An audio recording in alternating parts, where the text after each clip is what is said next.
Can you take too much vitamin B12 and what happens if you do?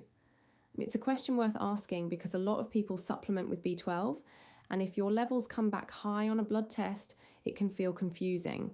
So let's break it down clearly.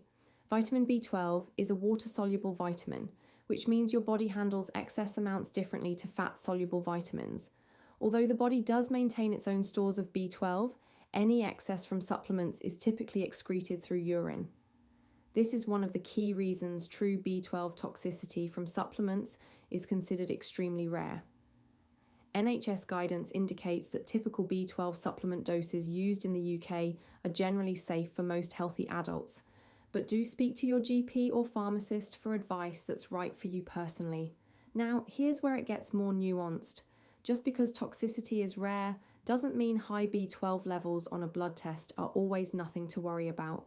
Persistently elevated serum B12, sometimes called hypercobalamin, can actually serve as a marker for underlying health conditions rather than simply being a sign you've taken too many supplements. Conditions associated with high B12 levels include liver disease, kidney impairment, certain blood disorders, and in some cases, malignancies.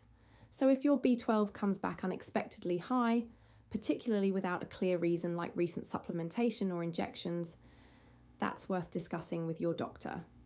Your clinician may arrange appropriate tests to look for any underlying causes. What about symptoms? True B12 toxicity symptoms are uncommon, but they can include skin reactions, mild gastrointestinal disturbances, and headaches.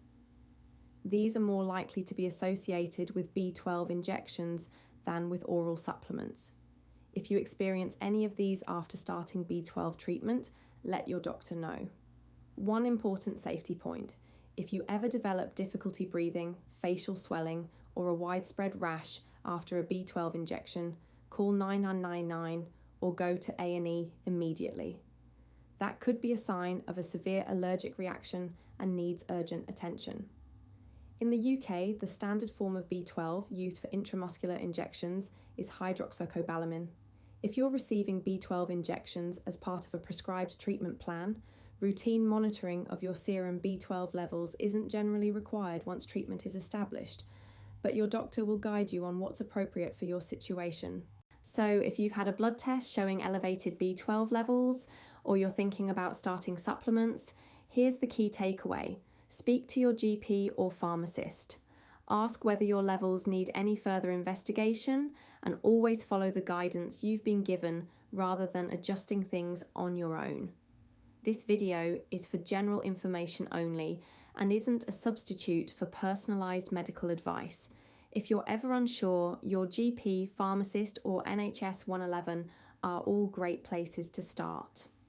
To recap, B12 toxicity from supplements is genuinely very rare, but persistently high B12 levels on a blood test can signal an underlying condition that deserves proper medical attention. And if you experience any symptoms after starting B12 treatment, or a severe reaction after an injection, always seek help promptly. Have you ever had your B12 levels tested, or do you take B12 supplements? Let us know in the comments. We'd love to hear your experience. If you found this helpful, give it a like and subscribe to the Bolt Pharmacy channel for more straightforward health information.